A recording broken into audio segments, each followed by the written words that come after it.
नमस्कार दोस्तों, आप सभी का जो है ज्ञान तिलक आईएएस एकेडमी में स्वागत है। मैं रुपेश वर्मा आप सभी लोगों का स्वागत करता हूं। दोस्तों, आज हम लोग का जो है इंटरेस्टिंग टॉपिक है, जबकि हमारा संविधान का 22 भाग भी कंप्लीट हो चुका है और जो है संविधान संशोधन भी कंप्लीट हो चुके हैं, संविधान की अनुसूचियां भी कंप्लीट हो चुका है। यहाँ तक कि जो है कल वाले वीडियो में हम लोग जो है यहाँ पे लोकपाल लोकपाल विधेयक को पढ़ना है अभी इसके बाद। तो दोस्तों, आज हम इसमें देखते हैं कि जो है संविधान क्या है, संविधान क्या है, सरकार क्या होता है, सरकार के अंग क्या होते हैं और सरकार का जो है वर्गीकरण इसमें देखेंगे। वर्गीकरण में जो है इसमें जो है परंपरागत पर आधारित वर्गीकरण को देखेंगे और फिर आधुनिक जो है आधुनिकीकरण पर आधारित सरकार के अंग को जो है देखेंगे इसमें। तो दोस्तों, हम लोग जो है वीडियो को स्टार्ट करते हैं। दोस्तों, वीडियो को लाइक करिए, चैनल को सब्सक्राइब करिए और अधिक से अधिक जो है शेयर करिए। तो हम लोग स्टार्ट करते हैं। संविधान संविधान जो होता है एक तरीके से ये जो है 3 पर आधारित होता है। ये प्रथा परंपराओं पर भी आधारित होता है, नैतिकता पर भी आधारित होता है और कानून पर भी आधारित होता है। तो इसमें क्या है, पहला हम लोग जो स्टार्ट करते हैं, ये जो है 3 पर आधारित होता है। पहला क्या है, नैतिकता। नैतिकता पर आधारित होता है। प्रथा परंपरा पर आधारित होता है, प्रथा परंपरा पर आधारित होता है। और तीसरा जो है कानून पर आधारित होता है, कानून पर। ये तो दोस्तों, अब हम लोग देखते हैं कि जो है संविधान क्या है, पॉइंट वाइज इसको देखते हैं। पहले हम इसको लेक्चर के माध्यम से कवर करते हैं कि जो है संविधान क्या है, कॉन्स्टिट्यूशन क्या है, व्हाट इज कॉन्स्टिट्यूशन। तो इसमें जो है संविधान जो होता है यह सरकार के और नागरिकों के व्यवहारों को सीमित करता है। क्या है इसमें पहला की पॉइंट क्या है, की पॉइंट व्यवहार, व्यवहार ये की पॉइंट है। जो है संविधान क्या करता है, ये नागरिकों और सरकार के व्यवहारों को जो है सीमित करता है। और दूसरा जो है इसमें पॉइंट ये है कि संविधान जो होता है, ये संविधान जो है ये एक लिखित दस्तावेज है। क्या है, एक लिखित दस्तावेज है और इसी दस्तावेज में जो है सरकार के अंगों का उल्लेख होता है, सरकार की शक्तियों का उल्लेख होता है, सरकार की सीमाओं का उल्लेख होता है। यहाँ तक कि जो है इसके अंतर्गत नागरिक के अधिकार भी शामिल किए जाते हैं और नागरिकों के मौलिक कर्तव्य को भी इसमें शामिल किया जाता है। तो दूसरा की पॉइंट हमारा क्या है कि लिखित दस्तावेज होता है, लिखित दस्तावेज, लिखित दस्तावेज होता है।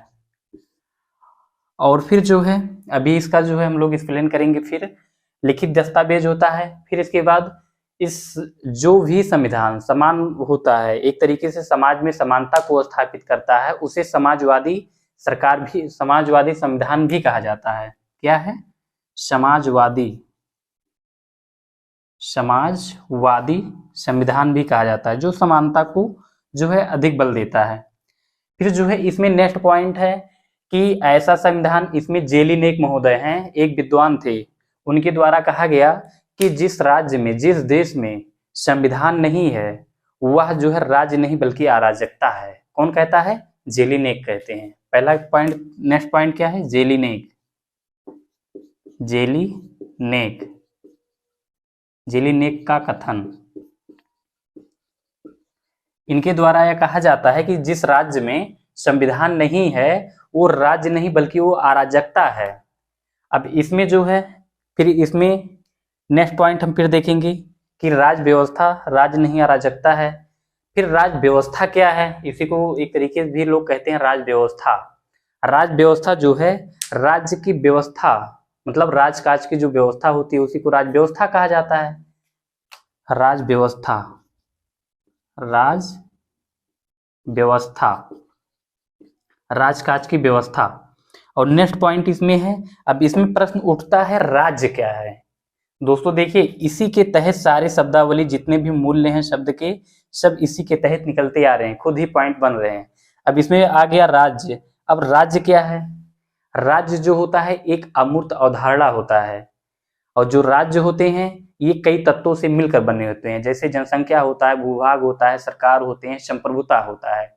देख सकते हैं जनसंख्या है भारत में, है भूभाग है सरकार है संप्रभुता भी है। तो यहाँ पर क्या है कि राज्य क्या है, राज्य क्या है। अब इसमें जो है राज्य के तत्व हो गए। अब फिर इसका अब हम लोग जो है इसको पॉइंट वाइज अगर लिखना हुआ, इसका एक्सप्लेन करना हुआ, अब इसको आसानी से कर सकते हैं। इसको हम थोड़ा जो है शॉर्ट में लिखेंगे, आप लोग इसको एक्सप्लेन कर सकते हैं। जैसे इसमें क्या है, व्यवहार, एक संविधान किसके व्यवहार को सीमित करता है, ये सरकार के नागरिकों प्लस सरकार के व्यवहारों को, सरकार के व्यवहार को सीमित करता है। ये व्यवहार हो गया। अब लिखित दस्तावेज है, अगर आपको ये की पॉइंट याद हो गया तो इसका एक्सप्लेन करने में आसानी होगा। और फिर दस्तावेज, संविधान जो है, जो भारतीय संविधान है, एक लिखित दस्तावेज है, और इसी दस्तावेज में जो है सरकार के अंगों का, सरकार के इसमें अंग, शक्तियों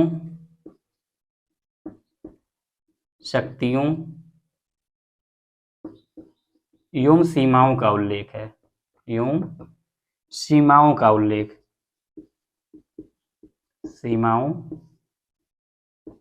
उल्लेख है। प्लस इसमें जो है नागरिकों के मौलिक कर्तव्य और अधिकारों को भी शामिल किया गया है। प्लस नागरिकों के मौलिक अधिकार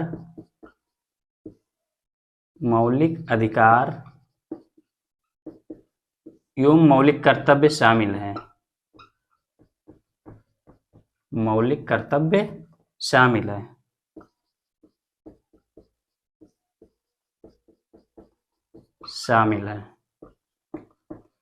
और फिर इसके बाद जो है हमारा ये आ जाता है समाजवादी जो है सरकार किसे कहा जाता है, जो समानता पर जो है अधिक बल देता है। जेलिनेक ने क्या कहा कि जो है, इनका कथन नीचे लिख दे रहे हैं। जेलिनेक कहते हैं कि जिस राज्य में जो है संविधान नहीं है वो राज्य नहीं, अराजकता है। जिस राज्य में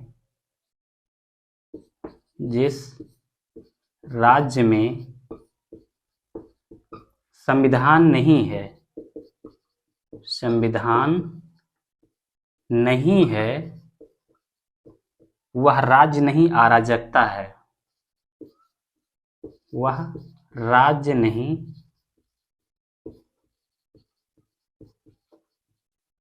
अराजकता है। दोस्तों फिलहाल हम बोल रहे हैं, नीचे अगर स्पष्ट दिखाई दे रहा होगा तो आप लोग इसको लिख सकते हैं, समझ सकते हैं। और बार बार जो है ये परीक्षा उपयोगी भी है, बार बार जो है लोगों के द्वारा, आम लोगों के द्वारा या जो संविधान के जानकार होते हैं विशेषकर उनके द्वारा ये प्रश्न पूछा जाता है कि संविधान क्या है।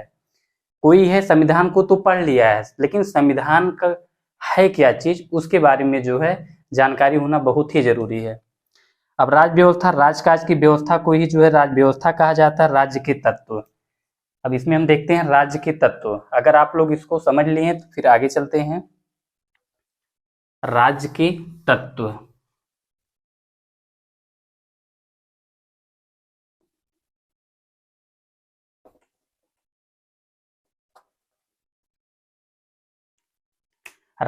तत्व, राज्य के तत्व। दोस्तों राज्य के 4 तत्व होते हैं, 4 तत्व। इसमें जो है पहला तत्व कौन सा है, जनसंख्या। दूसरा भूभाग,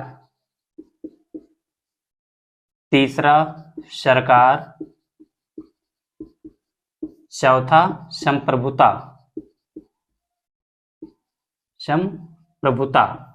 दोस्तों संप्रभुता जो है, इनमें अगर देखा जाए तो सबसे महत्वपूर्ण जो है संप्रभुता है। अभी हम लोग सरकार में पढ़ेंगे संप्रभुता क्या है। तो ये तो राज्य के तत्व हो गए। अब ये राज्य के कितने तत्व हैं, 4 तत्व हैं। जनसंख्या है, भूभाग है, सरकार है और संप्रभुता। अभी इसी संप्रभुता का जो है अभी हम लोग विश्लेषणात्मक अध्ययन करेंगे। अब इसके बाद जो है ये तो हमारा ये संविधान कंप्लीट हुआ कि जो है संविधान क्या है, और इसके जो है 6, 7, 8 पॉइंट जो है कंप्लीट हुए। अब इसके बाद हम देखते हैं सरकार क्या होता है। सरकार, सरकार क्या होता है।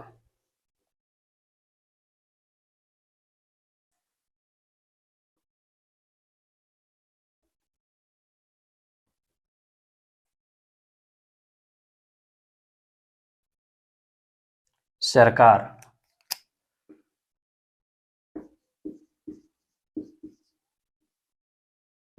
सरकार दोस्तों सरकार क्या होता है इसको पहले हम लोग समझ लेते हैं। सरकार जो है, अगर उपरोक्त राज्य के चारों तत्वों में देखा जाएगा, संप्रभुता ही जो है सबसे महत्वपूर्ण तत्व था। क्या था? संप्रभुता। सरकार जो है संप्रभुता। सरकार के जो है, अगर इसमें सरकार को देखा जाएगा तो कोई सरकार तभी बन सकता है जब उसके पास संप्रभुता होगा। अब संप्रभुता क्या है, हमको इसके अर्थ को स्पष्ट करना है। अगर हमको लिखना हुआ इसको संवैधानिक भाषा में तो हम लिख सकते हैं कि उपरोक्त शब्दावलियों में जो है या उपरोक्त तत्वों में जो है, राज्य के तत्वों में संप्रभुता ही सबसे महत्वपूर्ण तत्व होता है। अब संप्रभुता क्या है? संप्रभुता जो होता है यह जो है एक तरीके से राज्य की आत्मा होता है। क्या होता है संप्रभुता? राज्य की आत्मा। राज्य की आत्मा। जब संप्रभुता राज्य की आत्मा होती है, अगर ये आत्मा नहीं होगा, अगर ये संप्रभुता जो है अगर सरकार के पास नहीं होगा तो एक राज्य को एक राज्य के रूप में परिभाषित नहीं किया जा सकता है। अगर संप्रभुता ना हो, राज्य को राज्य के रूप में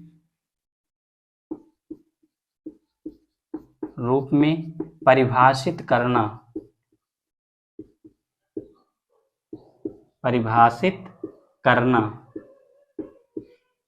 और फिर इसके बाद जो है, अब जैसे ये तो हो गया, ठीक है, राज्य की आत्मा है, राज्य को राज्य के रूप में ही परिभाषित करते हैं जब सरकार के पास संप्रभुता होगा। और जब इसके बाद जो है, संप्रभुता का अर्थ होता है एक तरीके से सर्वोच्च शक्ति। क्या होता है? सर्वोच्च शक्ति। सर्वोच्च शक्ति। अब सर्वोच्च शक्ति का अर्थ क्या होता है? ये तो संप्रभुता का अर्थ हुआ, ये तो इसका अर्थ हुआ। अब जो है सर्वोच्च शक्ति का अर्थ हम लोग देखेंगे। सर्वोच्च शक्ति, सर्वोच्च शक्ति का अर्थ होता है कि जो है स्वतंत्रता, या जो आंतरिक एवं बाह्य रूप से स्वतंत्र हो, जो है जिस पर कोई आंतरिक दबाव ना हो, कोई बाह्य दबाव ना हो, किसी अंतरराष्ट्रीय स्तर पर किसी विदेशी राष्ट्र का दबाव ना हो, बल्कि कोई भी निर्णय करने में सरकार जो है बिल्कुल स्वतंत्र हो, तो उसे क्या कहा जाएगा? सर्वोच्च शक्ति। आंतरिक एवं बाह्य हस्तक्षेप से मुक्त। आंतरिक एवं बाह्य हस्तक्षेप से मुक्त।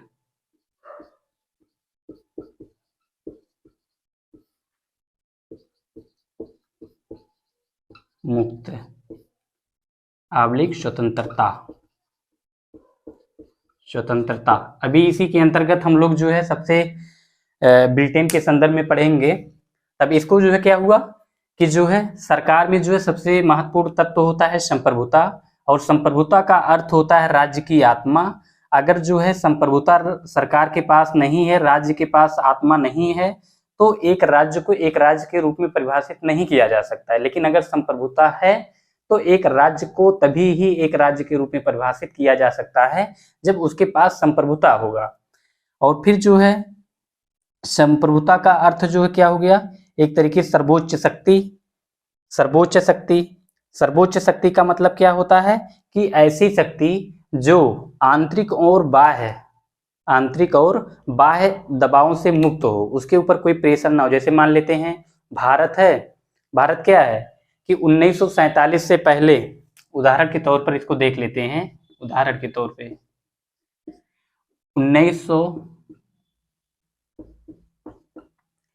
1947 के पूर्व जो है भारत के पास क्या था? भारत के पास जनसंख्या भी था, भारत के पास भूभाग भी था, भारत के पास सरकार भी थे, लेकिन भारत के पास क्या एक नहीं था? संप्रभुता नहीं था। भारत के पास क्या नहीं था? संप्रभुता नहीं था। इसीलिए जो है भारत जो है इंग्लैंड का, ब्रिटेन का जो है ब्रिटेन का क्या था, गुलाम बना था 1947 के पूर्व तक। लेकिन जब 15 अगस्त 1947 को भारत को यह स्वतंत्रता हुआ या स्वतंत्रता मिला, तो उसी के बाद जो है भारत को एक तरीके से संप्रभुता मिल गया, और उसी संप्रभुता से जो है भारत अब एक तरीके से आंतरिक और बाह्य हस्तक्षेपों से मुक्त हो गया और अपना भारत सरकार के द्वारा स्वतंत्र निर्णय भी लिया जाने लगा। तो इसको जो है हम सबसे पहले देखेंगे, संप्रभुता का अर्थ क्या होता है, सर्वोच्च शक्ति का अर्थ क्या होता है, आंतरिक और बाह्य हस्तक्षेप से मुक्त मतलब स्वतंत्र होना। और फिर उदाहरण के तौर पर यह हो गया कि 1947 से पहले भारत के पास जनसंख्या था, भूभाग थे, सरकार थे, लेकिन इनके बावजूद भी भारत ब्रिटेन का गुलाम था। 15 अगस्त 1947 को जब भारत स्वतंत्र हो गया, तब भारत की जो संप्रभुता थी वो भारत को जो प्राप्त हुई। तभी से भारत सरकार के द्वारा स्वतंत्र रूप से संवैधानिक ढंग से जो है निर्णय लेने में सक्षम हुई। तो दोस्तों ये जो है सरकार है, ये 1947 से पूर्व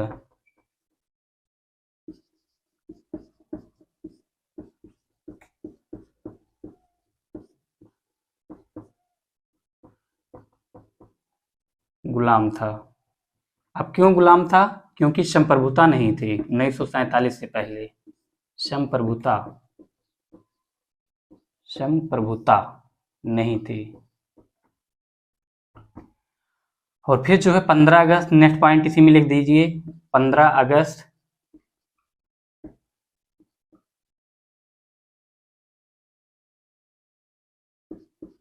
1947 को यह संप्रभुता भारत को प्राप्त हुई।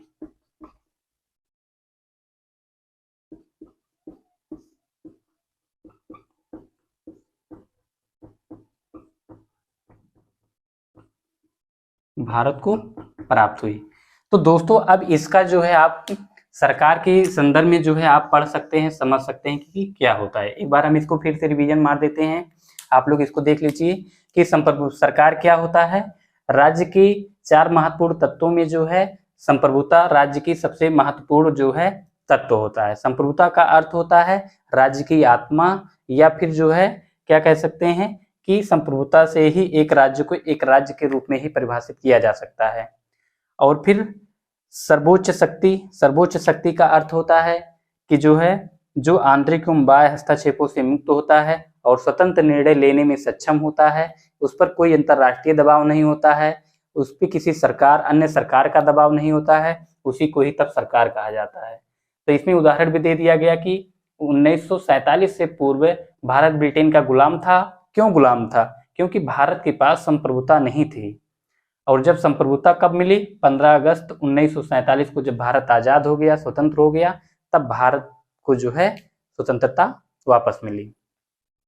तो दोस्तों ये चीज जो है हमारा ये सरकार कवर हुआ। अब इसके बाद हमारा टॉपिक है इसी में सरकार के अंग।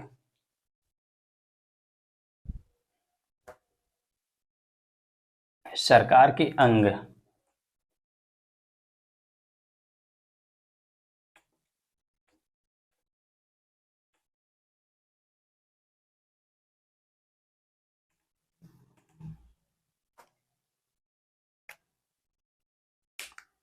सरकार के अंग।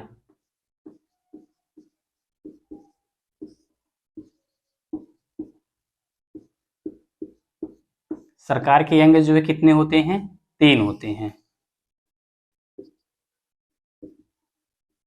दोस्तों सरकार के जो है 3 अंग होते हैं, एक विधायिका होता है, एक कार्यपालिका होता है, एक न्यायपालिका होता है। सरकार के कितने अंग होते हैं, 3। एक क्या है, विधायिका, कार्यपालिका,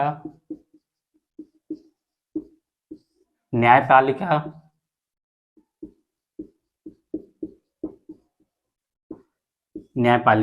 जो है होता है। तो दोस्तों जो विधायिका होता है, ये जो विधायिका होते हैं केंद्र और राज्य स्तर पर जो है 2 होते हैं। इसमें जो है फिर देखेंगे यहीं पर, एक जो है केंद्र में विधायिका होती है, केंद्र, और एक जो है राज्य में। दोस्तों जो विधायिका होती है, इसमें हम देख लेते हैं, विधायिका जो होती है ये विधायिका का काम क्या होता है? कानून बनाना। इसी में इसको भी कवर कर लेते हैं। इसका काम क्या होता है? कानून का निर्माण करना, कानून बनाना, कानून बनाना। विधायिका का काम क्या होता है? कानून का निर्माण करना। कार्यपालिका का कार्य क्या होता है? कानून को लागू करना, कानून को लागू करना। और फिर न्यायपालिका का काम होता है कानून की रक्षा करना या संविधान की रक्षा करना, संविधान की रक्षा करना। ये तो दोस्तों हम इसी में जो है इसको भी देख ली। विधायिका का काम होता है कानून बनाना, कार्यपालिका का काम होता है कानून को लागू करना, न्यायपालिका का काम होता है कानून की रक्षा करना या संविधान की रक्षा करना। अब विधायिका जो होता है इसमें दो होते हैं, केंद्र और राज्य में। केंद्र में विधायिका को क्या कहा जाता है? संसद। यहाँ पर जो है केंद्र में किसी क्या कहा जाता है? इसे संसद, संसद कहा जाता है, एमपी, मेंबर ऑफ पार्लियामेंट। और राज्य में इसे क्या कहा जाता है? राज्य में इसे विधानमंडल कहा जाता है, विधानमंडल। एमएलए जो होते हैं एक तरीके से मेंबर लेजिस्लेटिव जो है असेंबली। तो ये हो गया हमारा। तो और फिर इसके बाद ही इसमें है, जैसे केंद्र में तो संसद होते हैं, राज्य में जो है राज्य विधानमंडल होते हैं। लेकिन अब दोस्तों हमको इसमें ये देखना है कि केंद्र स्तर पर जो है कौन सी कार्यपालिका, अब जैसे तो राज्य हो गया। अब कार्यपालिका में देखेंगे कि कार्यपालिका भी दो होते हैं एक तरीके से, केंद्र की कार्यपालिका, राज्य की कार्यपालिका। केंद्र की कार्यपालिका, केंद्र, और ये राज्य। तो दोस्तों इसमें हम देखेंगे कि जो है केंद्र का संवैधानिक प्रमुख अर्थात कार्यपालिका का संवैधानिक प्रमुख कौन होता है? इसमें जो है राष्ट्रपति होता है, राष्ट्रपति। और राष्ट्रपति के बाद जो है इसी के तहत केंद्र में ही प्रधानमंत्री के नेतृत्व वाली मंत्रिपरिषद होती है, पीएम, प्रधानमंत्री के नेतृत्व वाली मंत्रिपरिषद।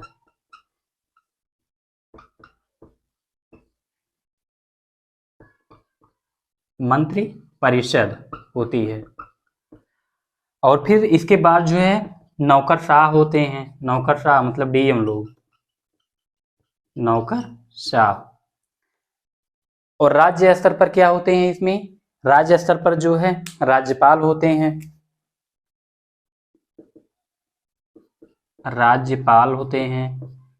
और फिर इसी में जो है मुख्यमंत्री के नेतृत्व वाली मंत्रिपरिषद भी होती हैं, मुख्यमंत्री के नेतृत्व वाली, मुख्यमंत्री के नेतृत्व वाली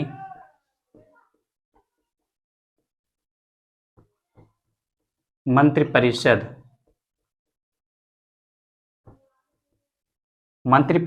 फिर इसमें भी नौकरशाह होते हैं, नौकरशाह। ये रहा। तो दोस्तों सरकार के अंग जो है, अगर अब इसमें कोई पूछता है कि सरकार के अंग कितने होते हैं, सरकार के 3 अंग होते हैं। विधायिका होता है, कार्यपालिका होता है, न्यायपालिका। विधायिका का कार्य होता है कानून का निर्माण करना, कार्यपालिका का काम होता है कानून को लागू करना, और न्यायपालिका का काम होता है कानून की रक्षा करना या संविधान की रक्षा करना। ये और फिर विधायिका जो होता है ये दो होते हैं, एक केंद्र स्तर की विधायिकाएं होती हैं और एक राज्य स्तर की विधायिका होती है।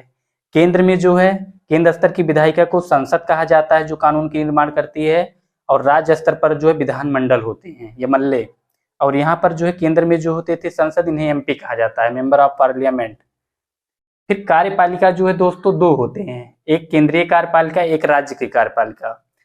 केंद्रीय कार्यपालिका का संवैधानिक प्रमुख जो होता है वो राष्ट्रपति होता है, और इसमें जो है प्रधानमंत्री के नेतृत्व वाली मंत्रिपरिषद होती है, और फिर नौकरशाह कार्य करते हैं। जैसे केंद्र में क्या है, द्रौपदी मुर्मू है, और फिर प्रधानमंत्री मोदी हैं, और मोदी के नेतृत्व वाली मंत्रिपरिषद मतलब अमित शाह, राजनाथ सिंह, ये सब क्या है कि उनके नेतृत्व वाली मंत्रिपरिषद है। और ये नौकरशाह जो उनको जो है प्रशासन से संबंधित कार्य का निर्वहन करती हैं। फिर राज्य स्तर पर भी देखेंगे कि जैसे राज्य स्तर पे राज्यपाल है, मुख्यमंत्री के नेतृत्व वाली मंत्रिपरिषद है और फिर नौकरशाह है। वही चीज कि राज्य के उत्तर प्रदेश की राज्यपाल जो है आनंदीबेन पटेल हैं और मुख्यमंत्री मतलब सीएम योगी के नेतृत्व वाली मंत्रिपरिषद भी इसमें काम करती है राज्य के तहत, और फिर जो है नौकरशाह होते हैं। तो इसको अगर व्यवहारिकता देखेंगे, इसकी व्यवहारिकता अगर इसको देखेंगे तो बहुत ही आसानी से आप इसको समझ सकते हैं और पढ़ सकते हैं। दोस्तों सरकार के अंग की बात जो है, सरकार का अब हम वर्गीकरण देखेंगे कि सरकार के वर्गीकरण जो है, सरकार का वर्गीकरण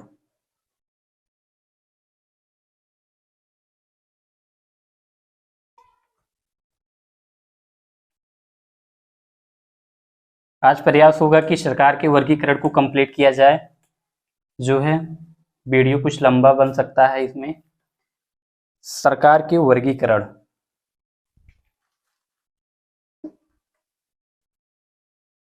सरकार का वर्गीकरण।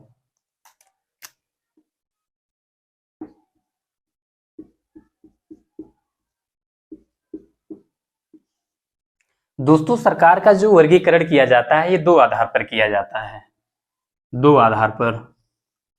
इसमें जो है एक जो है परंपरागत आधारित होता है, परंपरागत आधार पर जो वर्गीकरण किया जाता है, प्रथा परंपरागत। और फिर एक जो है आधुनिक वर्गीकरण, आधुनिक वर्गीकरण, आधुनिक वर्गीकरण। अब इसमें हम पहला देखते हैं कि प्रथा परंपरा पर आधारित जो है जो सरकार होती हैं, जैसे प्रथा परंपरागत सरकार, प्रथा परंपरागत सरकार मतलब ऐसी सरकार जो प्रथा परंपरागत मतलब कई पीढ़ियों से जो है कोई परंपरागत तरीके से चली आ रही हो। तो इसी के अंतर्गत हम देखते हैं कि जो है एक है कि इसमें तीन होते हैं, तीन। एक होता है राजतंत्र, एक होता है राजतंत्र, एक होता है कुलीन तंत्र, कुलीन तंत्र, और एक होता है प्रजातंत्र, प्रजातंत्र। तो दोस्तों ये जो है प्रथा परंपरागत आधारित सरकार है, सरकार के वर्गीकरण में तो हम लोग इसके जो है नवीन प्राचीनतम रूप को देख रहे हैं। राजतंत्र का मतलब आप लोग समझते हैं, राजतंत्र मतलब जो है जिसमें किसी एक राजा के द्वारा, राजतंत्र मतलब किसी एक राजा के द्वारा जो शासन किया जाता है उसी को ही जो है यहाँ पर राजतंत्र कहा जाता है। किसी एक व्यक्ति के द्वारा किया जाने वाला शासन ही क्या कहलाता है, राजतंत्र। राजतंत्र में जो है क्या होता है, किसी एक व्यक्ति के द्वारा शासन किया जाता है, एक व्यक्ति का शासन, एक व्यक्ति का शासन। भाई एक व्यक्ति का शासन जो है राजा महाराजा के शासन काल में होता था, तो ये कैसा रूप है, एक तरीके से प्राचीन रूप है, प्राचीन, ये प्राचीन रूप है। और फिर कुलीन तंत्र, कुलीन तंत्र का मतलब है कि इसमें कुछ लोगों का शासन, कुछ लोगों का शासन, कुलीन, कुछ लोगों का शासन, कुछ लोगों का शासन। ये जो है मध्यकालीन रूप है, क्या है, मध्यकालीन, मध्यकालीन रूप है। और फिर प्रजातंत्र जो होता है इसमें जनता का शासन होता है, जनता, प्रजातंत्र प्रजा का शासन, प्रजा का शासन, प्रजा का शासन या जनता का शासन। इसी को एक तरीके से जो है लोकतंत्र कहा जाता है, लोकतंत्र, इसको देख सकते हैं, लोकतंत्र। और फिर ये जो है आधुनिक रूप है इसका, आधुनिक, आधुनिक रूप। दोस्तों इसमें देख सकते हैं कि सरकार के वर्गीकरण के अंतर्गत जो है दो तरीके से किया गया है, एक प्रथा परंपरागत सरकार होती है, एक आधुनिक वर्गीकरण किया गया, आधुनिक सरकार। तो इसमें जो है देख सकते हैं कि एक राजतंत्र प्रथा परंपरागत के तहत एक राज्य सरकार, मतलब राजतंत्र होते हैं, कुलीन तंत्र होते हैं, प्रजातंत्र होते हैं। राजतंत्र किसे कहा जाता है? जिसमें किसी एक व्यक्ति का शासन होता है, उसी को राजतंत्र कहा जाता है। और यह जो है एक ऐसा रूप है, प्राचीन रूप है, अर्थात जो है प्राचीन काल में ही राजा महाराजा का शासन हुआ करता था। कुलीन तंत्र, कुलीन तंत्र का मतलब कुछ लोगों से, का से कुलीन होता है और का से कुछ होता है, शब्द से ही कुछ मिलता जुलता है। तो कुछ लोगों का शासन, ये मध्यकालीन रूप है। प्रजातंत्र में प्रजा का शासन या जनता का शासन, इसी को डेमोक्रेसी भी कहा जाता है। और ये जो है आधुनिक रूप है। तो दोस्तों ये तो हमारा जो है प्रथा परंपरागत पर आधारित हुआ, ये फ्लो चार्ट के माध्यम से। लेकिन अब हम इसके तहत आधुनिक वर्गीकरण देखेंगे। सरकार का जो आधुनिक वर्गीकरण है, ये जो है सबसे इंपॉर्टेंट है, बार बार आया है परीक्षाओं में। जो है आधुनिक वर्गीकरण अब हम लोग देखेंगे।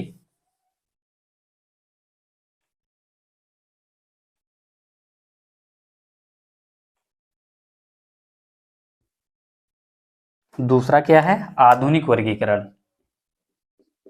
पहला था प्रथा परंपरागत आधारित। अब ये दूसरा है जो है आधुनिक वर्गीकरण। आधुनिक वर्गीकरण। अब दोस्तों आधुनिक वर्गीकरण में जो है, इसमें हम देखते हैं इसके अंतर्गत 4 होते हैं। 4, पहले इसमें 2 होते हैं। एक होता है कि जो है जो पृथक्करण के आधार पर आधारित होता है। ऐसी सरकार होती है जो पृथक्करण के आधार पर,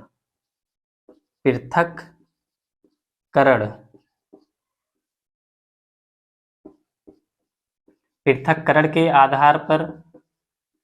और जो है एक सरकार होती है जो विभाजन के आधार पर, विभाजन, शक्ति का पृथक्करण, शक्ति का पृथक्करण के आधार पर और शक्ति के विभाजन के आधार पर।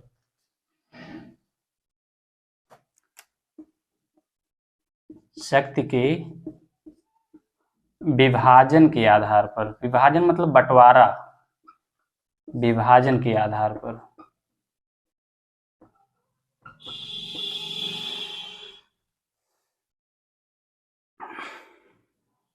तो दोस्तों इसमें देख सकते हैं कि शक्ति पृथक्करण के आधार पर और एक शक्ति विभाजन के आधार पर।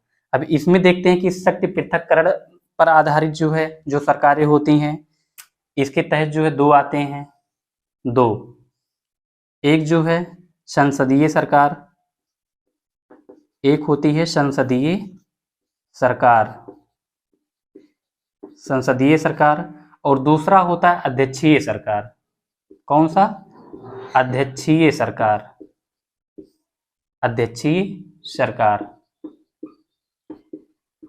और फिर शक्ति विभाजन के आधार पर जो सरकारें होती हैं, इसमें एक एकात्मक सरकार और एक संघात्मक सरकार।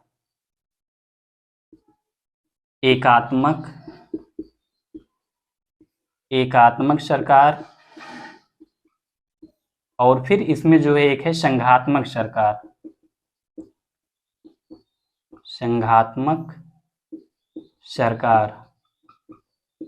ये चीज दोस्तों इसमें देख सकते हैं कि शक्ति पृथक्करण के आधार पर जो है एक संसदीय सरकार होती है, एक अध्यक्षीय सरकार होती है। जैसे इसमें उदाहरण के तौर पर देख सकते हैं, भारत में जो है अध्यक्षीय सरकार जो है ब्रिटेन में है। और फिर जो है शक्ति के विभाजन के आधार पर जो है इसमें 2 हैं, एक एकात्मक सरकार होती है, एक संघात्मक। अब हम इसी के अंतर्गत देखते हैं कि विश्व के अनेक देशों में जो है कौन सी सरकारें अपनाई गई हैं। जैसे हम पहले इसमें देखते हैं कि भारत में जो है कौन सा चीज अपनाया गया है, एक संसदीय सरकार है और संघात्मक सरकार है। संसदीय सरकार और जो है संघात्मक सरकार, संसदीय सरकार और संघात्मक सरकार, ये कहां पर है? ये भारत में है। ये भारत में है। ये प्रश्न पूछा गया है बार बार परीक्षाओं में कि संसदीय भारत में जो है कौन सी सरकार अपनाई गई है, कौन सी सरकारें हैं? तो संसदीय सरकार है और संघात्मक सरकार जो है भारत में है। लेकिन इसमें जो है अगर ये पूछ लेता है कि ब्रिटेन में कौन सी सरकार है, तो अध्यक्षीय सरकार है और एकात्मक सरकार है। क्या है? अध्यक्षीय सरकार और एकात्मक सरकार। सॉरी, इसमें अध्यक्षीय सरकार जो है नहीं है, अध्यक्षीय सरकार और जो है इसमें थोड़ा स्पष्टता कम है ये।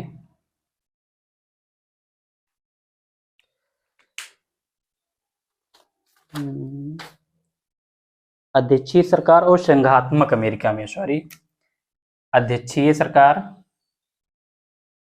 और ये अमेरिका में है, अमेरिका में। और फिर जो है इसमें क्या बचा, फिर संसदीय सरकार और एकात्मक सरकार, ये ब्रिटेन में है। कहाँ पे है? ब्रिटेन में, ये ब्रिटेन में है, ब्रिटेन। तो इसमें देख सकते हैं कि जो है प्रश्न अगर पूछता है कि भारत में कौन सी सरकार है, तो संसदीय सरकार और संघात्मक सरकार जो है भारत में पाया जाता है। और अमेरिका में कौन सरकार पाया जाता है? एकात्मक सरकार और अध्यक्षात्मक सरकार जो है ये अमेरिका में पाया जाता है। जबकि ब्रिटेन में जो है एकात्मक सरकार और संसदीय सरकार जो है ये ब्रिटेन में पाया जाता है। तो आप लोग इसको देख सकते हैं, ये चीज, इसका ये जो है आधुनिक वर्गीकरण है।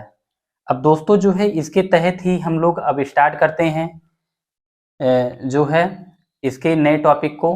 नए टॉपिक का तात्पर्य जो है, सबसे पहले स्टार्ट करते हैं कि अध्यक्षीय सरकार क्या होता है, फिर संसदीय सरकार। अध्यक्षीय सरकार जो है ऐसी सरकार होती है जिसमें, अब जैसे ऐसी सरकार, इसके तहत भी 3 होते हैं, फिलहाल इसका एक एक करके हम लोग पढ़ते हैं। अध्यक्षीय सरकार, शक्ति पृथक्करण के आधार पर ही ये प्रोसेस चलेगा, ये प्रक्रियाएं नीचे ही चलेंगी।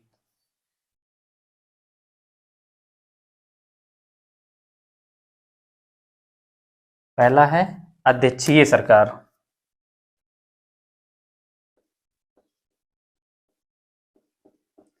अध्यक्षीय सरकार,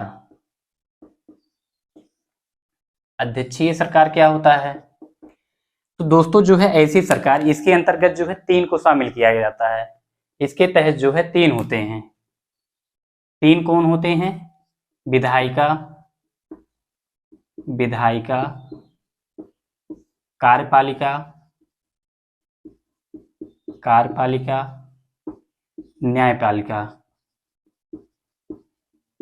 न्यायपालिका। तो दोस्तों इसमें देख सकते हैं कि अध्यक्षीय सरकार में जो है इसमें विधायिका, कार्यपालिका और न्यायपालिका, इसके 3 अंग होते हैं। अब इसमें जो है अध्यक्षीय सरकार किसे कहा जाता है? इसमें ये चीज है कि जब विधायिका और कार्यपालिका, क्या है, जब विधायिका और कार्यपालिका की शक्ति भी पृथक पृथक हो, मतलब अलग अलग हो, और साथ में जो है विधायिका का चुनाव अलग में हो और साथ में कार्यपालिका का चुनाव अलग में। सिंपल भाषा में क्या है कि जब विधायिका और कार्यपालिका की शक्ति पृथक पृथक हो और साथ में जो है इनका चुनाव भी पृथक पृथक हो, अलग अलग हो, तो इसी को क्या कहते हैं? इसी को अध्यक्षीय सरकार कहते हैं। तो इसको जो है हम इसके माध्यम से देख सकते हैं, शक्ति पृथक पृथक, शक्ति प्लस चुनाव पृथक पृथक हो। पृथक पृथक मतलब अलग, विधायिका की अपनी एक अलग शक्ति है, कार्यपालिका की अपनी एक अलग शक्ति है। तो इसमें यही चीज कहा गया है, जब विधायिका और कार्यपालिका की शक्ति पृथक पृथक होती है और इसका चुनाव भी पृथक पृथक होता है, तो इसी को ही अध्यक्षीय सरकार कहा जाता है। अध्यक्षीय सरकार में जो है इसे एक तरीके से स्थिर सरकार कहा जाता है। क्या कहा जाता है? स्थिर सरकार। अभी इसका एग्जाम्पल भी देंगे। स्थिर सरकार उदाहरण है, इसे स्थिर सरकार कहा जाता है, स्थिर सरकार। और लेकिन जो है ये तो क्या है, स्थिर सरकार तो होती है, लेकिन इसका जो है समस्या यह होता है कि विधायिका शक्ति और कार्यपालिका शक्ति के मध्य में जो है अपनी शक्ति को लेकर गतिरोध की स्थिति भी उत्पन्न होती है। क्या होता है कि विधायिका और कार्यपालिका के मध्य में शक्ति को लेकर गतिरोध की स्थिति उत्पन्न होना, शक्ति गतिरोध, शक्ति का गतिरोध।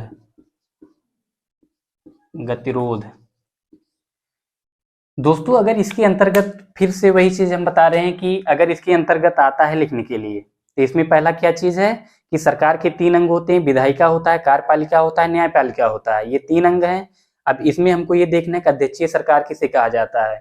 जब विधायिका और कार्यपालिका की शक्ति जो है पृथक पृथक होती है, चुनाव भी पृथक पृथक होता है, तो इसी को ही अध्यक्षीय सरकार कहा जाता है। और इसमें जो है, इसमें अध्यक्षीय सरकार को ही स्थिर सरकार कहा जाता है। और जो है इसमें लेकिन समस्या यह होता है कि विधायिका और कार्यपालिका के मध्य शक्तियों को लेकर गतिरोध की स्थिति उत्पन्न होती है। तो ये तो इसका कारण बता दिया गया। लेकिन जो है अब इसमें अगर उदाहरण के तौर पर देखा जाए, उदाहरण के तौर पर अगर देखा जाएगा कि जैसे अमेरिका में क्या है, अमेरिका में राष्ट्रपति का काम होता है कानून को लागू करना। क्या करना? कानून को लागू करना। तो वो क्या है? कार्यपालिका है। कार्यपालिका का काम क्या होता है? कानून को लागू करना। तो अमेरिका में राष्ट्रपति का काम कानून को लागू करना, अर्थात राष्ट्रपति कार्यपालिका है। और कांग्रेस, वहां अमेरिका की जो कांग्रेस है वो क्या करती है? कानून बनाती है। तो वो क्या है? विधायिका है। तो इन दोनों का चुनाव भी अलग अलग होता है, मतलब कांग्रेस का और अमेरिका के राष्ट्रपति का चुनाव अलग अलग होता है, दोनों की शक्तियां भी अलग अलग होती हैं। और राष्ट्रपति का जो चुनाव वहां पे होता है 4 वर्ष के अंतराल में होता है। राष्ट्रपति को जो है केवल और केवल महाभियोग लगाकर ही उन्हें पद से हटाया जा सकता है। तो ये आपका जो है अध्यक्षीय सरकार के संदर्भ में इतना जो है कंप्लीट हुआ। फिर उसके बाद जो हम संसदीय सरकार को देखते हैं। संसदीय सरकार क्या होता है? संसदीय सरकार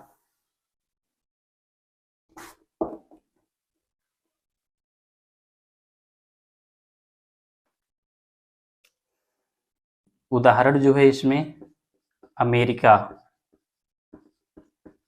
उदाहरण क्या है? अमेरिका। अमेरिका में जो है राष्ट्रपति और कांग्रेस, राष्ट्रपति प्लस कांग्रेस, राष्ट्रपति कार्यपालिका, कांग्रेस जो है विधायिका। और फिर इसके बाद जो है हमारा क्या है? संसदीय सरकार। संसदीय सरकार। दोस्तों संसदीय सरकार क्या होता है? संसदीय सरकार में भी जो है इसमें क्या होते हैं कि ऐसी सरकार जिसमें केंद्र और राज्य की सरकारें जो है क्या होता है, इसमें क्या होता है, इसमें विधायिका और कार्यपालिका जो है साथ में होती हैं। इसके भी 3 अंग होते हैं, वही विधायिका प्लस न्यायपालिका, कार्यपालिका,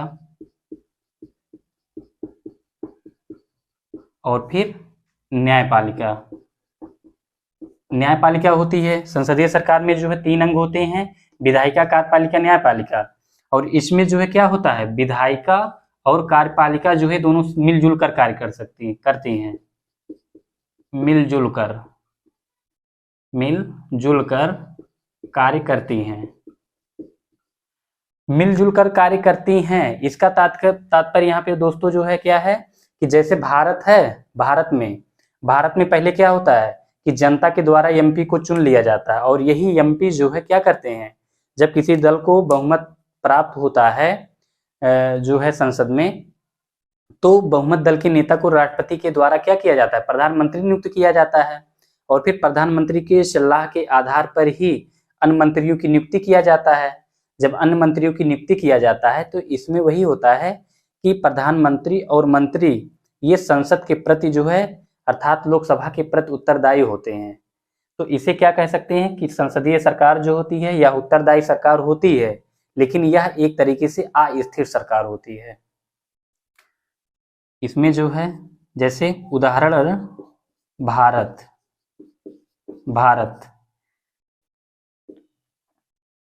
और इसमें जो है इसमें अस्थायी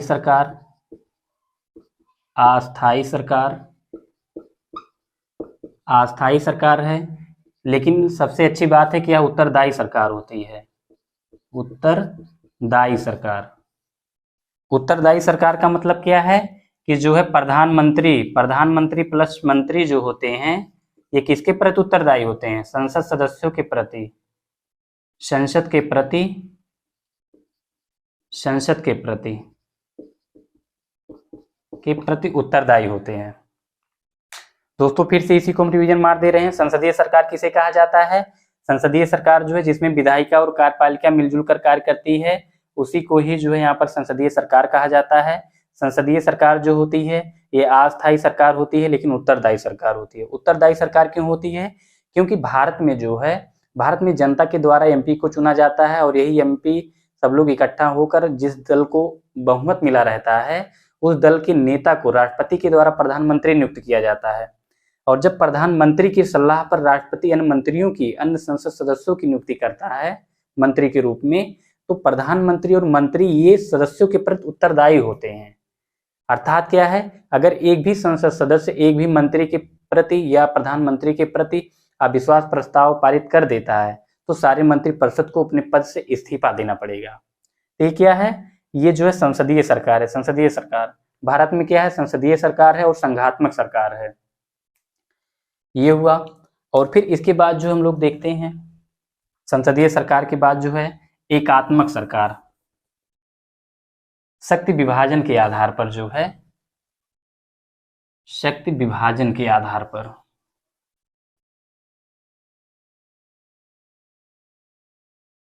शक्ति विभाजन के आधार पर शक्ति